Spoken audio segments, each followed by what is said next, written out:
A pleasure to meet all at last, and welcome back once again to films I should have talked about years ago. And so, we're back at it with more Disney related stuff. I figured we'll do another 3 more films, how about? At least for a little while, because there's a lot of others I feel like I could talk about just as well. In any case though, for my next Disney related pick, we're going to be heading back up to 2010. Not exactly where Mulan or Zootopia was, but Tron Legacy sure was. This was of course a unique film that sort of acted like a reboot sequel to the likes of the famous 1982 film known as Tron. This of course was partially based off of a certain video game that was rather famous over the years. You had to operate your light cycle and basically create a board, drive around in a sort of gridlock pattern, and get through as much as possible, racking up the most points in the process before your enemies, which can be, of course, 4 players at a time. It was a popular arcade game back in the day, and while it technically did make it into a film, there wasn't really another sort of thing like Tron for a long time. Similarly, there was also Blade Runner, which was also a bit of a future-esque sort of scenario. But that's a story for another day. But what Tron Legacy does, though, is it sort of gives us a sequel sort of vibe to it, while also pertaining a lot of heritage from the original from 1982, 28 years prior. Well, in any case, though, Tron Legacy first sets us off with a bit of a bedtime story. The Flynn family, whom are in their home in the year 1989, just a few years after the events of the first film took place. What we have here is what we know as a prologue, of course. It tells us a story of Kevin Flynn telling his son Sam Flynn about a thing called the Grid. The Grid is, of course, a unique world that he, of course, was responsible for creating, and he was also rather famous over the years in the video game market for a number of other different innovations he's made over the years. But what Kevin does is he goes out of his home one day while Sam is there, ready to go to bed, and what eventually shows up is a set of news articles. Seriously, there's a lot of reporters going on, especially during the opening credits, as well as the title card, that give us a bit of history that would span for many years to come.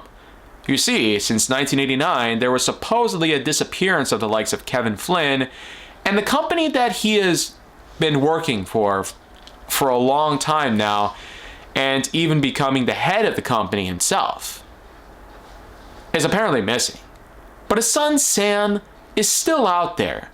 At first we see him right away on a bicycle trying to find his dad, but then he eventually shows up on a Ducati. Yes, a motorbike. Ducati. That's what it's basically known as. In the film itself, it is actually Ducati. But in any case, though, what happens is that eventually the cops start tracing around him. This detail, of course, becomes rather important because what happens is that Sam Flynn actually invades his father's own company. He goes into the building itself unauthorized and goes all the way over to the server room, basically attracting the attention of a guard in the process as he went over a tripwire, a sensor in the room itself. The guard is onto him, but Sam is able to go into the server and basically download something. What this is apparently a piece of software that the company is going to be releasing on that exact same day that Sam invaded the company. So think of it this way. Sam Flynn is literally sabotaging a company's ability to create a unique piece of software that is going to change the world. But as we hear in the conference room is that this new head of the company that's there, because Kevin's no longer there, unfortunately, he is stating that the software is not going to be made available to the public for free. What they intend to do instead is make it a purchasable piece. When they release it, it'll be more like, let's say, the kind of software they put out there in schools and other important locations. Essentially, it's going to make people's lives a lot better. But there was a problem. The file that the software is on was actually replaced by a small video of a dog. Seriously, a freaking Boston Terrier, whom is apparently named Marv. And why exactly is that there? This is actually Sam's dog, Marv. Yeah. Kind of unique when you think about it, but Sam is able to get up to the rooftop of the building. The guard is there right behind him, recognizes Sam's face, and Sam just falls off. Literally, base jumping off the building. But at least he parachutes down to safety. And just when he's about to make a getaway on his motorcycle, he's stopped by the cops. Dozens of patrol cars and even a helicopter surround him, and he's taken into custody.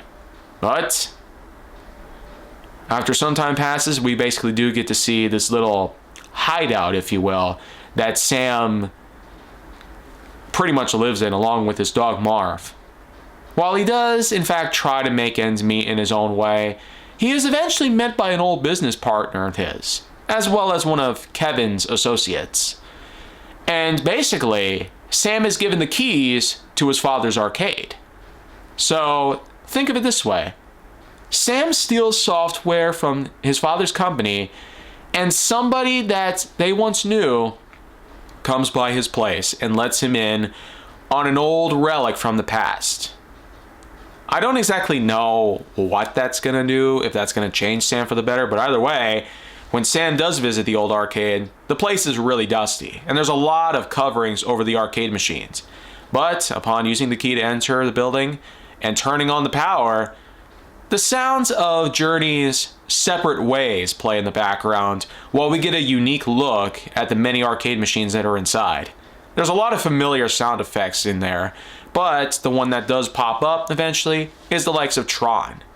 Yeah, the game that started it all. The arcade from the early 80s.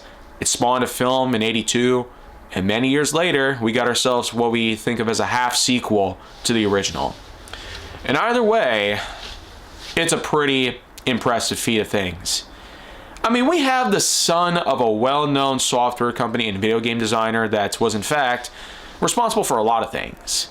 But what Sam eventually finds out, there's a hidden doorway in the wall, and it leads to some old lab basement of some sorts. A high-tech computer as well as a lot of other technology are in the room, and Sam presses a few keys on it until boom, he's zapped. He's transported to some other world in which that, surprisingly, he's not very well stimulated by this. I mean, you'd think he'd be flipping out upon realizing that some sort of weird fever dream that he is seeing in front of him is apparently reality. Oh, but even crazier is that there are 4 sirens in the room. Basically, hot females. They all get rid of Sam's clothing and replace it with a unique suit. Yeah. Complete with a disc on the back. This is what most people think of as the Tron suits, which is pretty much true. They are grid players after all, and these unique uniforms that they wear with impressively well-designed light accents, in which case Sam's appear whitish. Now, I haven't exactly known much about what the color specifications are like, because I know some of the suits are white or blue or pink or yellow or whatnot. I don't exactly know what that's like. It's sort of in a similar pretense as to what the lightsaber colors can emulate, but I can't say that I'm as much of an expert with the Tron-related suit variations or the coloring that they come in, as opposed to the colors of the Jedi's lightsaber.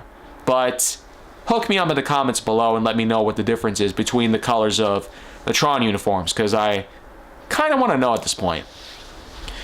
But in any case though, Sam Flynn does explore the grid and even gets into a few competitions. Because after all, one of the 4 sirens told him that all he has to do is survive.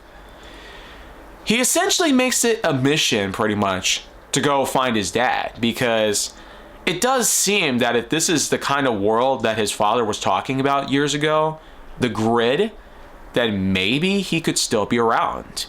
Well, what happens is that Sam does get involved in some games. A game where flinging discs around, for instance, sort of like Killer Frisbee, which I'd say is pretty awesome. I mean, it's probably miles better than anything that Spy Kids 3 had to offer. I mean, those were basically 5 levels of pain and suffering in comparison.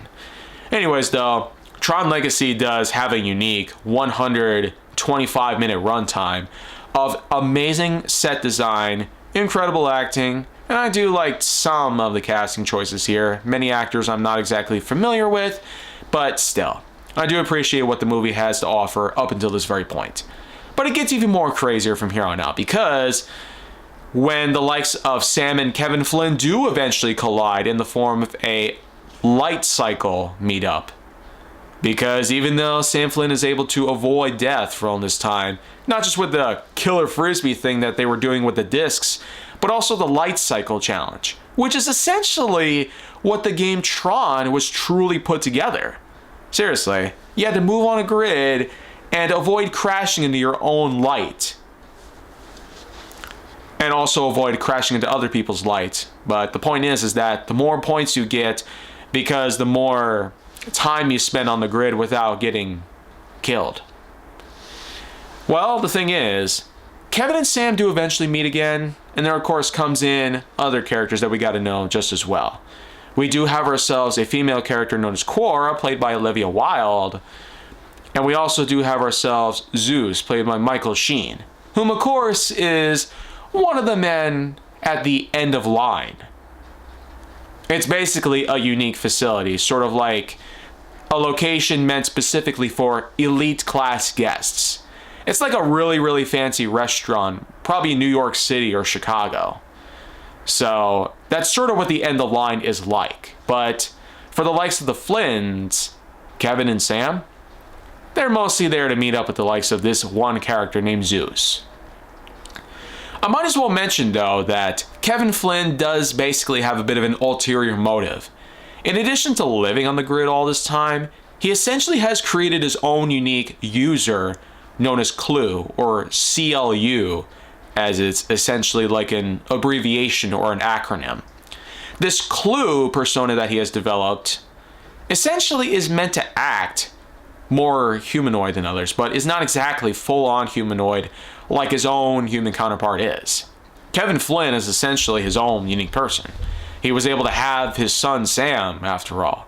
But even more surprising is the fact that we do get ourselves a scene where Clue is actually exploring an apartment and actually picks up some things. Seriously, there are some jigsaw puzzles left in the room, and he actually picks one of them up without breaking it. That's already pretty impressive. But even crazier, looking at it gives him a unique reflection of himself. A reflection that correlates with the colors on his suit, but even more impressive is the fact that he does see the colors as their own particular thing within the grid. The whole world itself has its own set of colors meant specifically to label different people. With gold, they represent the higher-ups or the more elite class person out there, which does make sense, even from a writing perspective. And with the silver, they represent the likes of the majority of people in there. And this probably, I can't say it has anything to do with the lighting accents, because like I said, there's a lot of them to choose from. Well, in any case, though, it all boils down to one unique final sequence, where the likes of the Flynns do try to make their way out of the world. The grid itself is a dangerous place, not just because of Sam's experiences, but through many others as well. I guess you could say Tron and Blade Runner have a bit of a close resemblance in which that it acts like a world of pure survival and skill sets meant so you can get by. I guess it's kind of in a similar way as to how the Hunger Games work. By playing certain games, you earn certain rights and certain accommodations along the way. By doing all these things, you get by easily. It's much like on our own real life challenges.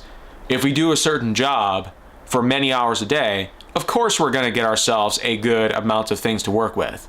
We get some good morale, team building, trust exercises, some good pay for the likes of many commodities such as food and water, and shelter, of course, because it does snow or rain sometimes a year. But on top of it all, the grid has a lot of dangerous figures, including Clue. So, the ending is one of a kind. That's what I have to say about that.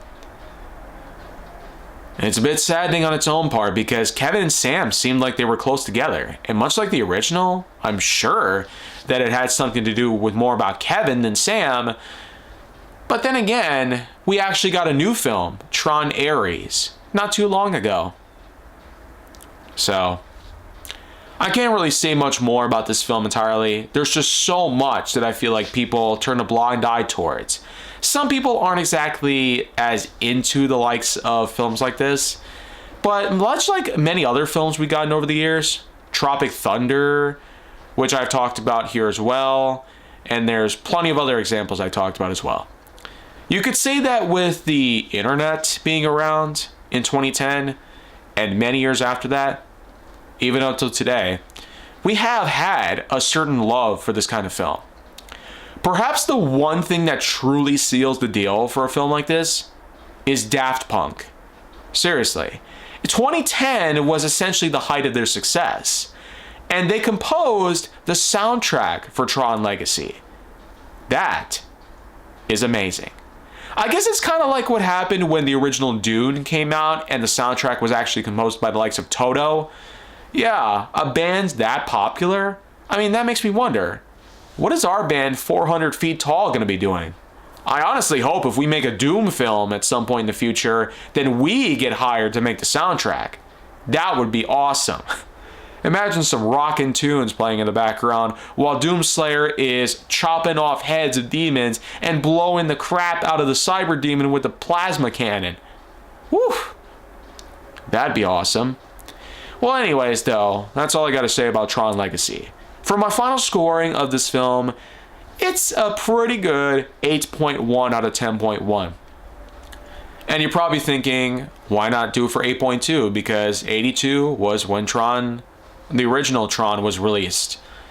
Well, to tell you the truth, I don't really know much about the original Tron because I haven't even seen it yet. But because I have seen Tron Legacy a few times, even recently, just so I can talk about it at some point, that's why I'm more about giving Tron Legacy its scoring.